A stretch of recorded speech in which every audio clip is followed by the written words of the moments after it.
In the year 1782, a child vanished from a locked room. There was no ransom note, no signs of a struggle. The only clue left behind was a single worn-out leather shoe by an open window. The official investigation found nothing, but the locals, they didn't blame a person. They blamed a lullaby.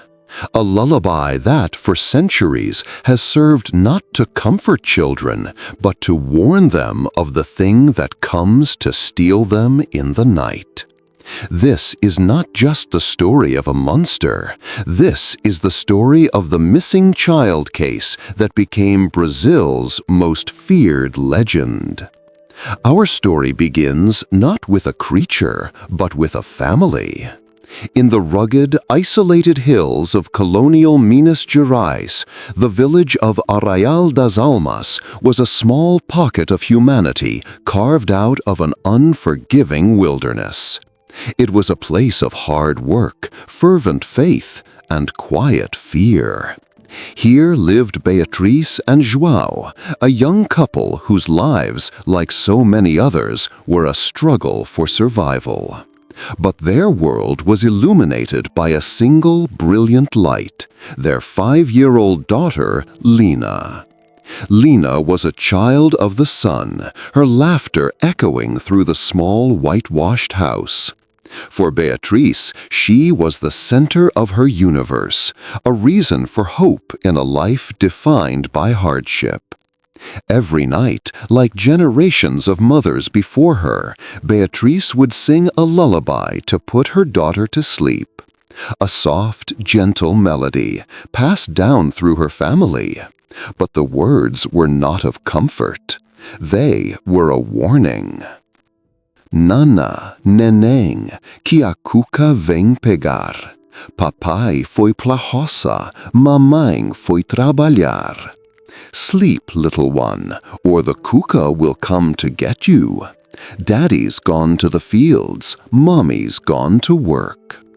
It was a strange tradition, a dark prayer to ward off an even darker entity.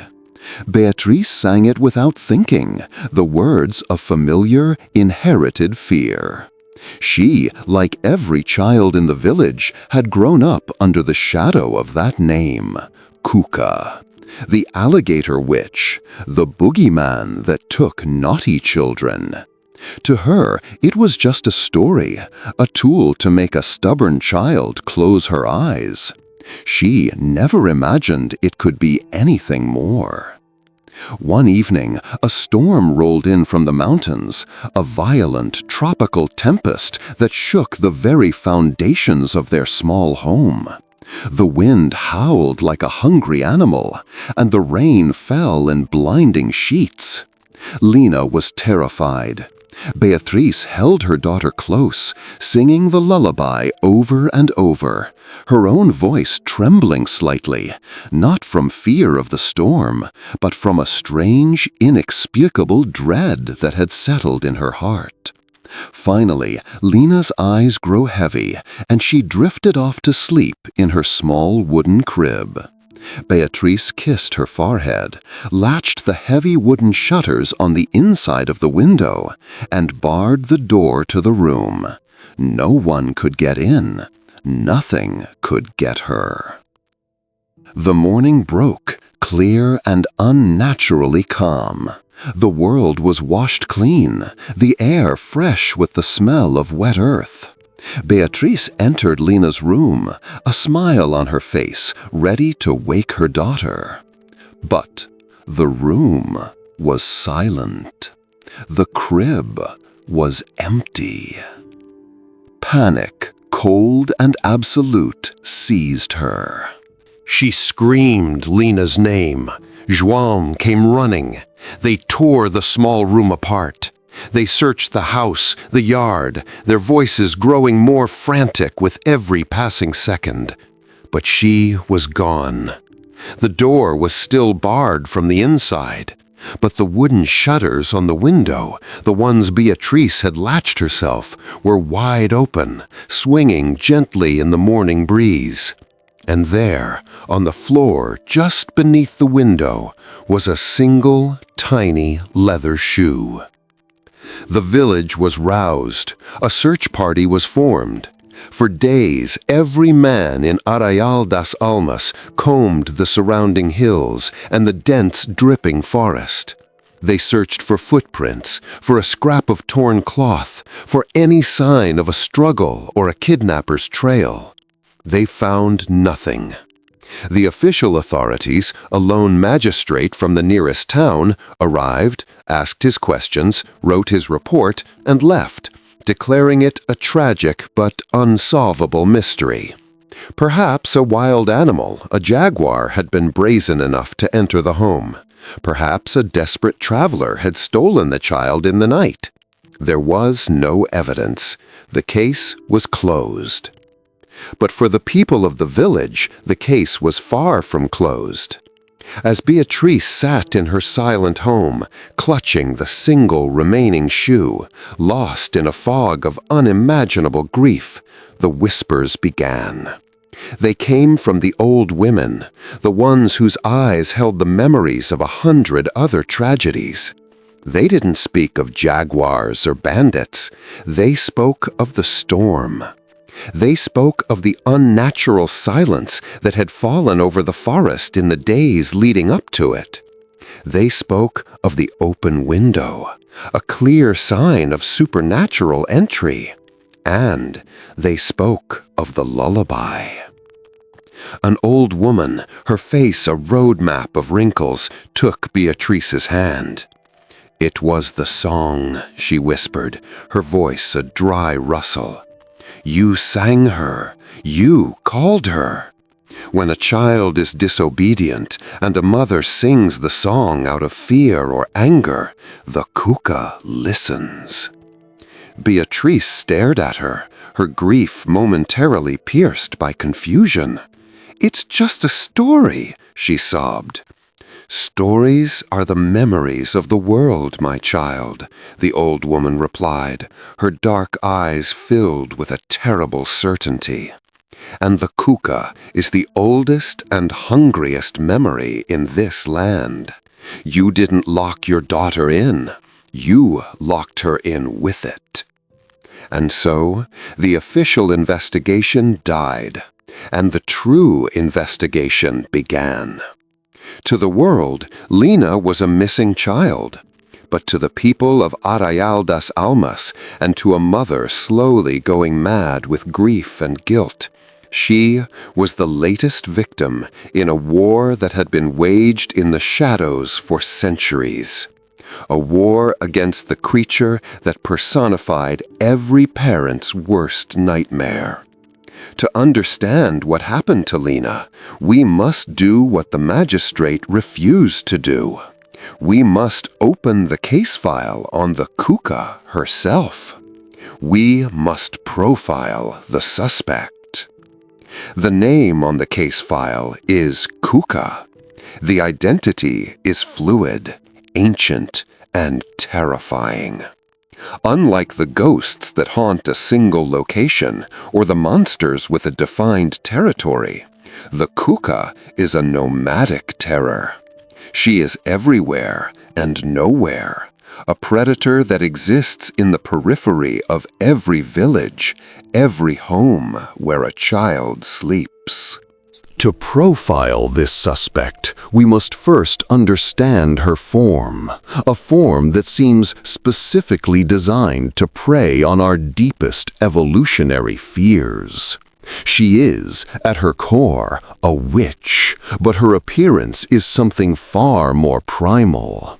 The most common descriptions paint a picture of a being that is a horrifying fusion of human and reptile. She is a crone, an old woman bent by an unimaginable age. But her skin is not the soft, wrinkled flesh of a grandmother. It is a tough, leathery hide of green or yellow scales, like that of an alligator or a crocodile. Her face is a long, reptilian snout filled with sharp, yellowed teeth. And her eyes are the most terrifying feature of all. They are not human.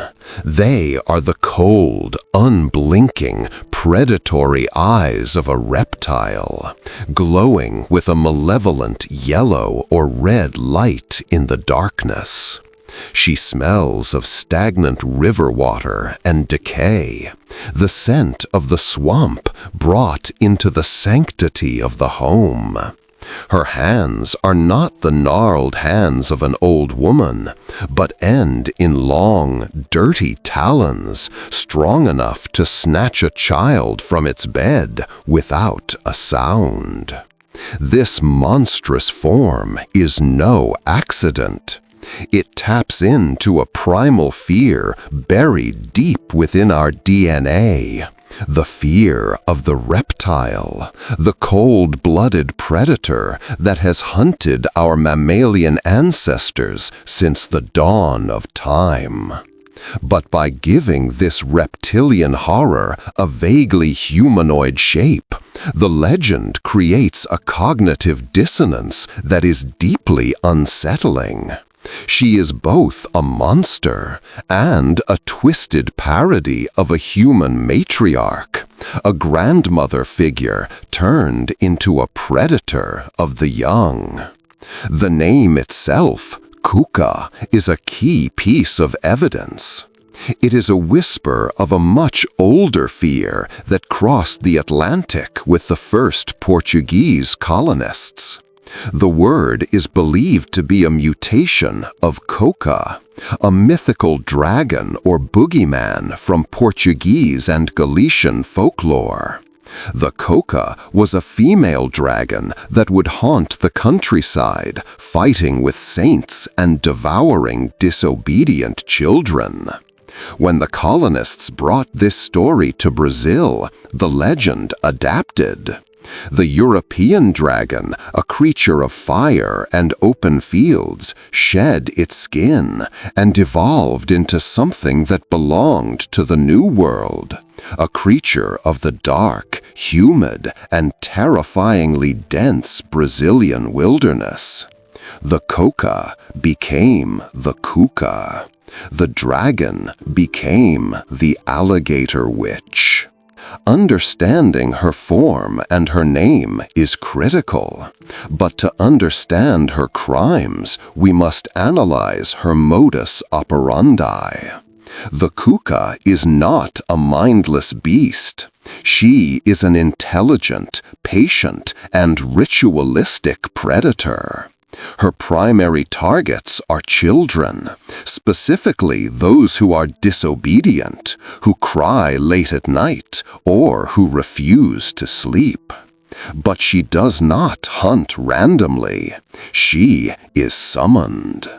And the summoning ritual is the most tragic and horrifying part of her entire legend. It is the lullaby. The song, Nana Nenem, is the key that unlocks the nursery door. When a parent, out of love, frustration, or fear, sings those words, "Sleep, little one, or the Cuca will come to get you," they are not just singing a song. According to the legend, they are participating in a dark invocation. The Cuca, lurking in the shadows just beyond the candle's light, hears her name. She hears the invitation. She hears the report that a child within is restless, a potential target. The lullaby transforms from a shield into a homing beacon. It is a psychological trap of unimaginable cruelty. The very act a parent performs to protect and soothe their child is the act that marks them for the monster. Beatrice, in her desperation to calm her daughter during the storm, was unknowingly painting a target on Lena's bedroom window. The Cuca's timing is also precise. The lullaby warns, "Daddy's gone to the fields, Mommy's gone to work." She is a predator that strikes when the family's protectors are absent, when the child is at its most vulnerable. She is the personification of a parent's anxiety, the monster that takes advantage of that one moment of inattention, that one necessary absence. But what does she do with the children she takes? This is where the legend descends into even darker territory. Some versions of the tale say she simply devours them, a simple boogeyman with a gruesome appetite. But the older, more terrifying versions suggest a purpose that is far more sinister. The Cuca is a witch, a bruxa of immense power. Her magic requires ingredients. The most famous version of the legend states that she only abducts one child every 7 years. This is not the act of a hungry beast. It is the act of a sorceress harvesting a rare and precious resource. The stolen child is taken back to her hidden lair, a dark cave or a crumbling hut deep in the forest, where her great black cauldron bubbles and smokes. The fate of the child is never explicitly stated, a horrifying void in the narrative that is left for a parent's imagination to fill. The implication is that the child's life, their innocence, is used as the primary ingredient in her dark spells and longevity potions. She doesn't just eat children, she consumes their very essence to fuel her own unnatural, ancient life. The true horror for a parent like Beatrice is not the certainty of their child's death, but the eternal, agonizing uncertainty of their fate, the knowledge that their child's life is being used to sustain the very monster. A monster with such a specific and cruel methodology is never born in a vacuum. The Cuca is more than just a creature. She is a function, a dark piece of social machinery designed to enforce order through fear. In the small, isolated communities of colonial Brazil, where the church and the family were the twin pillars of existence, obedience was not a virtue. It was a survival mechanism. The Cuca was the ultimate enforcer of that obedience. She is the terrifying answer to the question every parent has asked. How do you make a child understand the very real dangers of a world they are too young to comprehend? You give that danger a name, a face, and a horrifying lullaby. The legend became a tool, a first line of defense. A child who wanders from home could fall into a river, be bitten by a venomous snake, or be taken by a jaguar. A child who cries through the night could attract unwanted attention from bandits or desperate travelers. Telling a 5-year-old about these complex, abstract dangers is ineffective. But telling them that a specific monster with alligator skin and glowing eyes will come for them if they don't sleep, that is a lesson a child's mind will never forget. The Cuca became a narrative container for all the mundane, real-world dangers that lurked just outside the door. She was the reason you stayed in bed. She was the reason you didn't wander into the woods. She was a monster created to protect children from a world filled with very real, non-mythical monsters. This, however, places the mother in an impossible, tragic position. She becomes both the protector and the potential herald of the predator.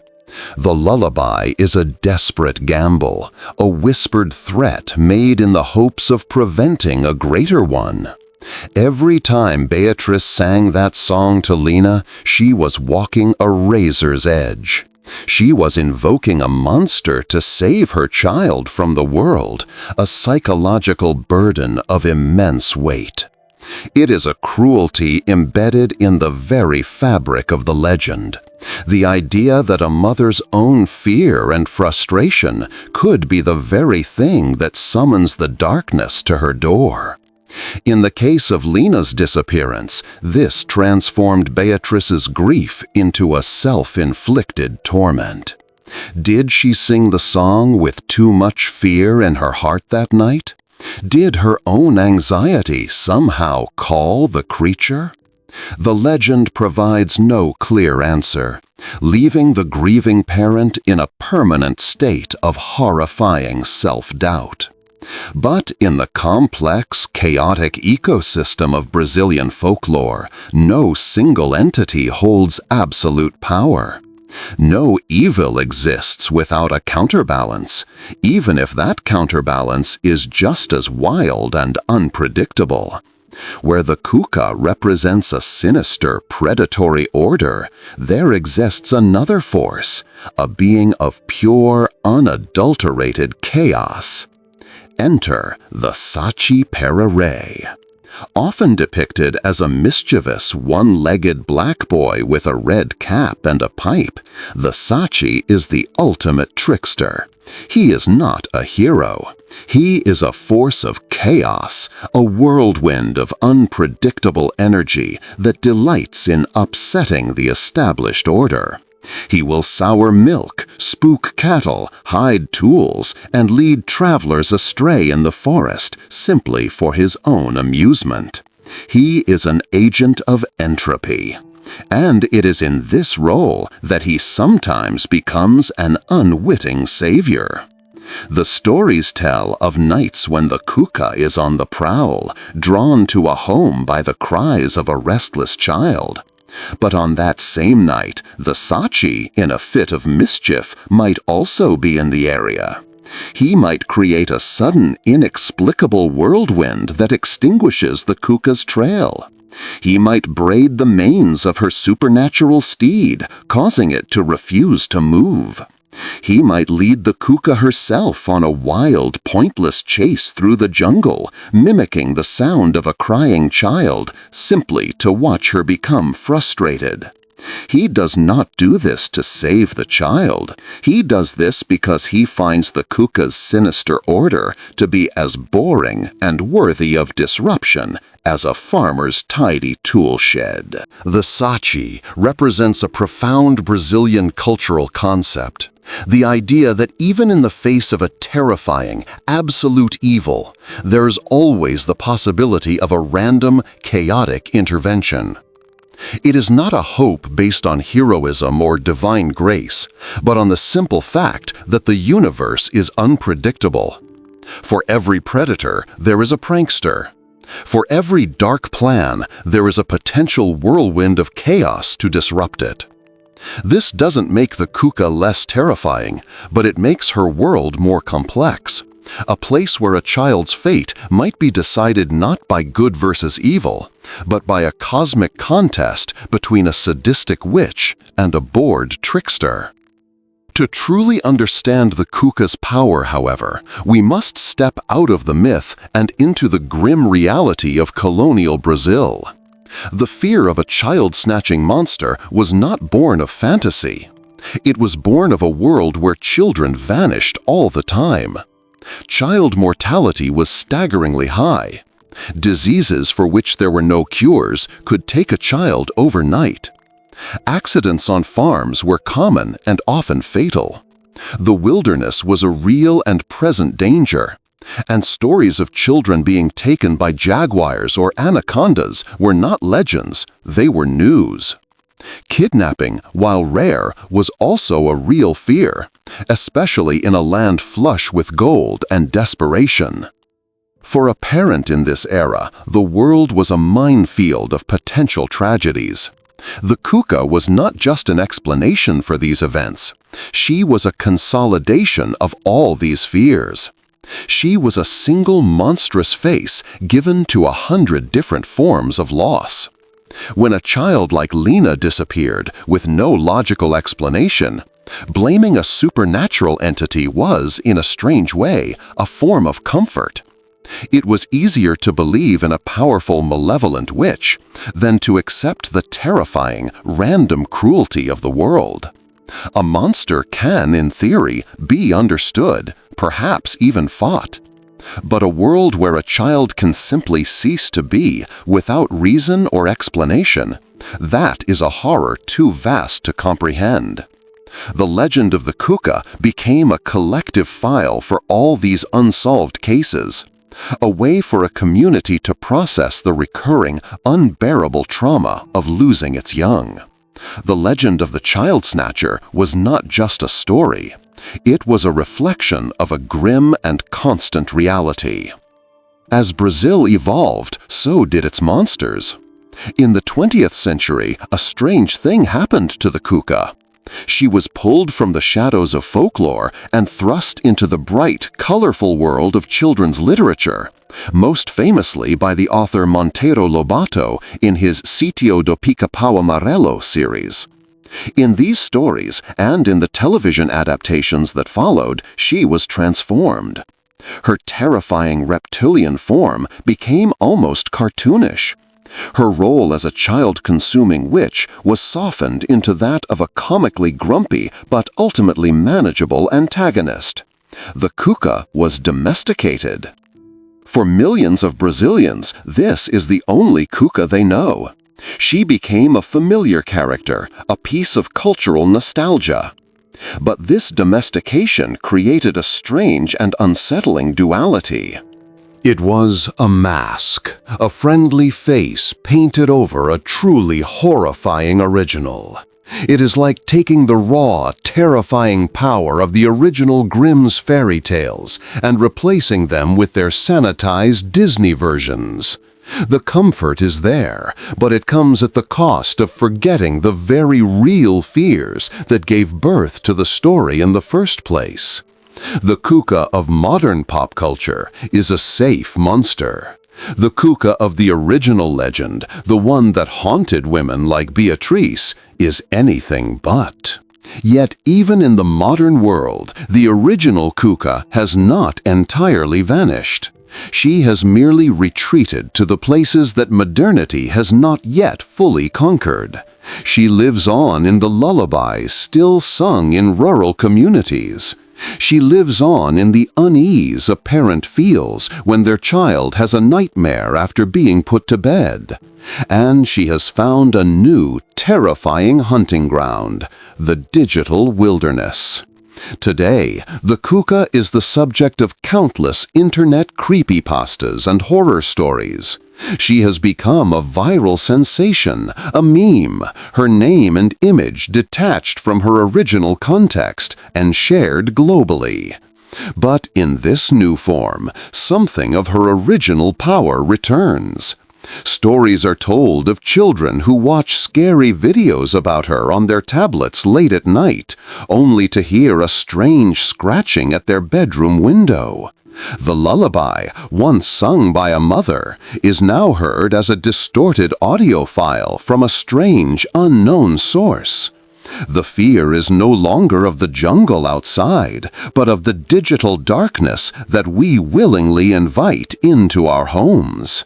The Cuca has adapted once again, a timeless predator for a new age of anxiety. So, what is the final verdict in the case of Lena, the child who vanished in 1782? The official report would say she was a victim of an animal attack, a kidnapping, or simply a tragic accident, her body lost to the unforgiving wilderness.